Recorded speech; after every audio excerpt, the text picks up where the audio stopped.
hari ini kok masih melakukan dosa terus, menikmati setiap dosa-dosa itu. Ya Allah ya Karim, ingatkan kita bahwasanya orang yang selalu kemudian melakukan dosa dan kemaksiatan, maka sesungguhnya orang-orang semacam itu berpotensi besar untuk mendapatkan su'ul khatimah. Antum tahu, orang yang terus melakukan dosa, melakukan kemaksiatan terus menerus dalam kehidupan mereka, maka kalau kemudian dia tidak merespon dengan mendatangi pintu tobat dia kepada Allah, hati-hati ya akhi, su'ul khatimah dekat kepada mereka yang tidak bertobat dan tidak melakukan hijrah.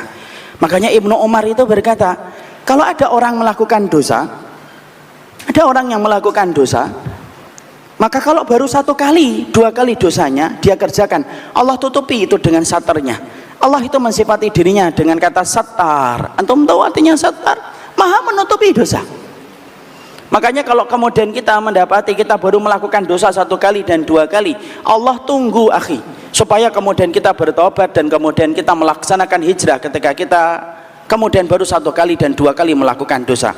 Makanya orang kalau baru 1 kali dan 2 kali berzina, ditutupi sama Allah. Dosa itu tidak kelihatan oleh banyak orang kalau baru 1 kali dan 2 kali.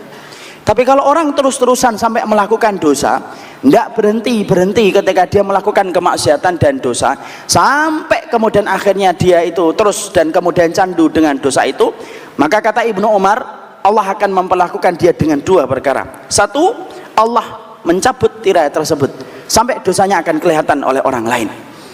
Makanya kalau ada orang berzina, minum khamr, kok sampai videonya tersebar, itu biasanya khamrnya tidak sekali, zinanya tidak sekali, tapi zinanya diulang-ulang sampai Allah cabut tirainya. Allah biarkan mata manusia melihat dosa yang dia lakukan ketika dia melakukan itu. Itu kalau orang kemudian tidak bertobat, itu masih mendingan. Kalau lebih parah lagi kata Ibnu Umar, kalau kemudian dia tidak bertobat, maka kemudian apa? Allah akan cabut tirai itu dan Allah akan matikan ia dalam kondisi su'ul khatimah dengan dosa yang sudah dia rutinkan selama perjalanan hidupnya. Makanya kalau antum tiba-tiba dengar ada orang mati di mobil setelah mobilnya bergoyang-goyang, mati dia bukan karena makan durian, tapi kemudian dia berzina di dalam mobil itu.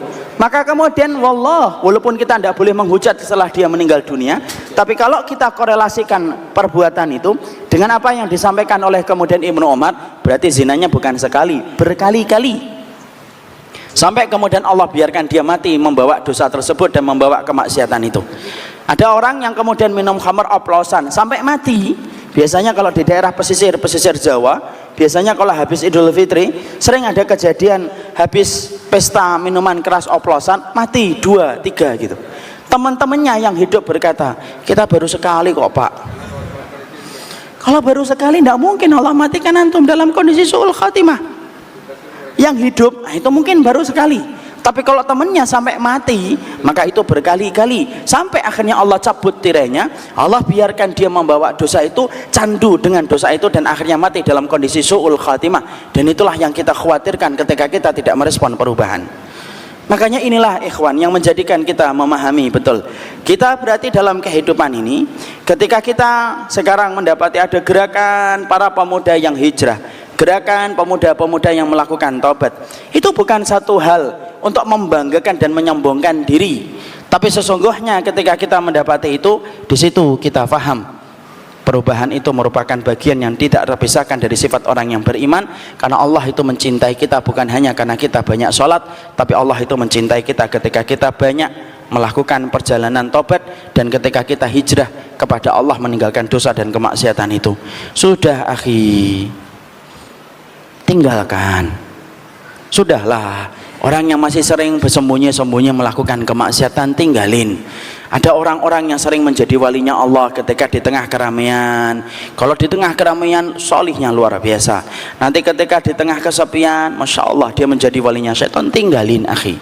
Kalau kemudian kita tidak meninggalkan perbuatan dosa yang telah kita rutinkan ketika menjadi candu, maka Allah akan matikan kita dalam dosa itu, karena Allah betul-betul berlepas diri dari mereka yang telah menjadikan dosa dan kemaksiatan menjadi candu dalam hidupnya. Dan itulah yang kita harus pahami. Makanya Allah tidak pernah memerintahkan kita untuk bergegas kecuali ke surga. Antum kalau dapati di dalam surat Ali Imran 133, Allah mengatakan wasari'u ila magfiratim mir rabbikum wa jannah.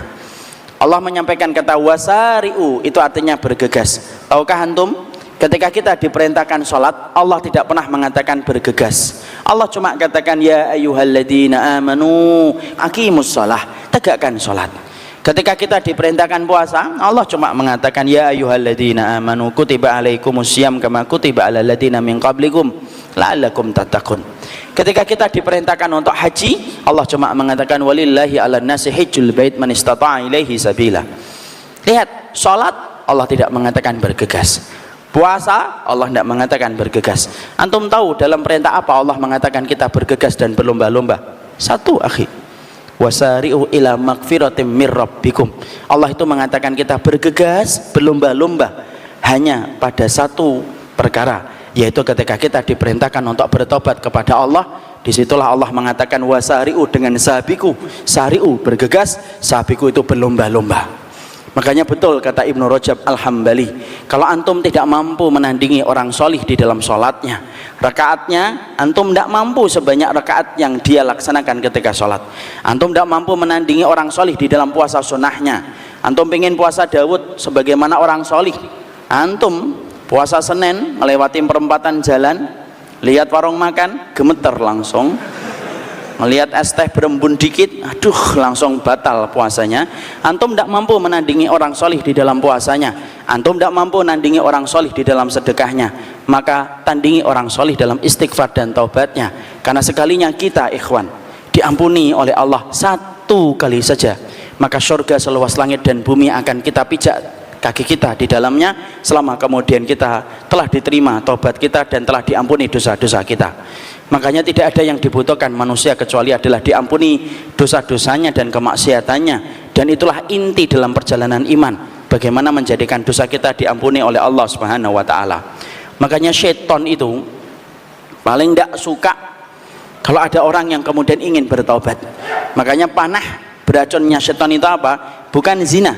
Panah yang disenangi oleh syaitan itu bukan minuman khamr, tapi panah beracun yang disenangi oleh setan untuk ditancapkan pada hati manusia itu dikatakan oleh Imam Ibnu Qayyim, panah itu bernama taswifun. Apa itu taswif?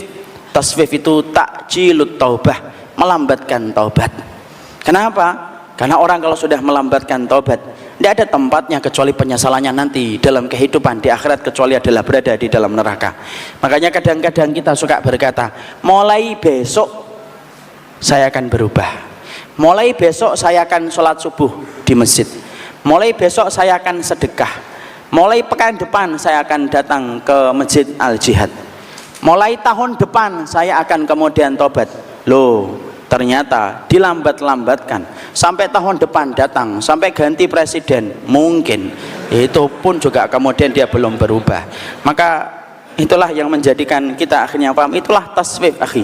Berapa banyak orang yang sering merencanakan taubat dan dia berkata besok pagi saya akan bertaubat, tidaklah datang waktu pagi kecuali dia telah berpindah ke alam kubur ketika dia dimandikan dan dikafani.